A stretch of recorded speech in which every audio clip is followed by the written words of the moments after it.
അപ്പൊ മിസ്റ്റേക്ക് കൊണ്ട് എനിക്ക് കുറച്ച് ദേവി ക്യാരക്ടറൊക്കെ പോയിട്ടുണ്ടായിരുന്നു.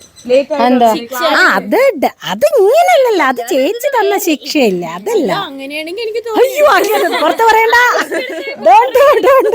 അല്ല, നിങ്ങളിങ്ങനെ നൃത്തം ചെയ്ത് ശാരീരിക സർജറിക്ക് ശേഷം കുറച്ച് ഗ്യാസ്ട്രിക് ഇഷ്യൂസ് ഉണ്ട് ചേച്ചി. അപ്പോൾ എല്ലാ സ്റ്റേജിലും ഇച്ചിരി കുറച്ച് ബുദ്ധിമുട്ടുകൾ നല്ല രീതിക്കും അല്ലേ അനുഭവിക്കുന്നുണ്ട്. അപ്പൊ അങ്ങനെ അടുത്ത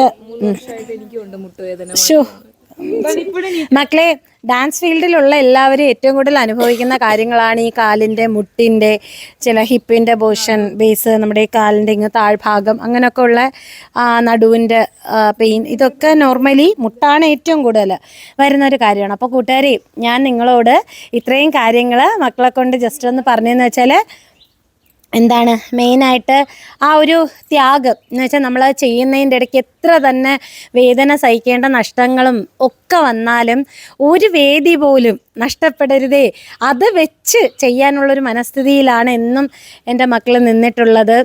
അത് ശരി എന്നല്ല, അവർക്ക് അത്രത്തോളം അതിനോടുള്ള ഒരു അർപ്പണ മനോഭാവമാണ് അല്ലേ. അപ്പോൾ അങ്ങനെ നമ്മുടെ ജനമോൾക്ക് വേണ്ടിയിട്ടാണ് നമ്മൾ വന്നത്. വേഗം തന്നെ ജനമോളല്ലേ, ജനമോളായിരുന്നു ഏറ്റവും കൂടുതൽ ഇവളുടെ കാലിത് എവിടെ പൊങ്ങുന്ന, എന്തൊരു പൊക്കം എന്ന് പറഞ്ഞ് ചേട്ടന്മാർക്കൊക്കെ ഒരു സമ്മാനമായിട്ട് തൽക്കാലത്തേക്ക് പൊക്കാൻ കഴിയാത്ത, ഇപ്പൊ താഴ്ത്താൻ വയ്യ, മൊത്തത്തിൽ പൊങ്ങിയിരിക്കുക താരത്തിൽ. എങ്ങനെയുണ്ടായിരുന്നു അനുഭവം? നല്ലായിരുന്നു. അതെ, പക്ഷെ എന്നാലും ഞാൻ ഇപ്പോഴും ഇത് ചെയ്യുന്നതെന്ന് വെച്ചാൽ അത്രയും പറ്റി. പക്ഷെ അന്നിന് എനിക്ക് ഒരു കുഴപ്പമില്ല, ഞാൻ ബാക്കിയെല്ലാം കളിച്ചിട്ട് അമ്മേനെ കൂടെ സ്കൂട്ടിലൊക്കെ പോയി വീട്ടിൽ ചെന്ന് രാവിലെ ആയപ്പോഴത്തേക്കും കാലുകുത്താൻ വയ്യ. പക്ഷെ രാത്രിയൊന്നും ഒരു കുഴപ്പമില്ല. അപ്പൊ ഞാൻ വിചാരിച്ചു ചെറിയൊരു മട. ചേച്ചി പറഞ്ഞല്ല പണിയാണെന്ന്. അതെ പറഞ്ഞായിരുന്നു. പക്ഷെ അന്നേരം കുഴപ്പമില്ലാത്തോണ്ട് ഞാൻ വിചാരിച്ചു ഓക്കെ ആയിരിക്കുമെന്ന്. പിന്നെ ഡോക്ടർ പറഞ്ഞു എന്താണ് വിവരമൊക്കെ ഉണ്ടെങ്കിൽ ഒന്ന് റെസ്റ്റ് എടുത്താൽ കൊള്ളാമെന്ന്. അതെ, കമ്പിടാൻ. അപ്പൊ കൂട്ടുകാരെ, നമ്മുടെ മക്കള് മീൻസ് മാനസികമായിട്ടാണെങ്കിലും ശാരീരികമായിട്ടാണെങ്കിലും നൃത്തം അല്ലേ, അത്രയും ഒരു ഉപാസിച്ച് പോകുമ്പോഴത്തേക്കും എല്ലാം പോലെയല്ല, പുറമേ കാണുന്ന ഒരുപാട് നല്ലതിൻ്റെ പുറകിൽ അങ്ങേയറ്റം ഒരുപാട് വേദനകളും യാതനകളും കഷ്ടപ്പാടും ഒക്കെ ഉണ്ട്. അത് നമ്മുടെ കൂട്ടുകാരുമായിട്ടൊന്ന് പങ്കുവെച്ചതാണ്.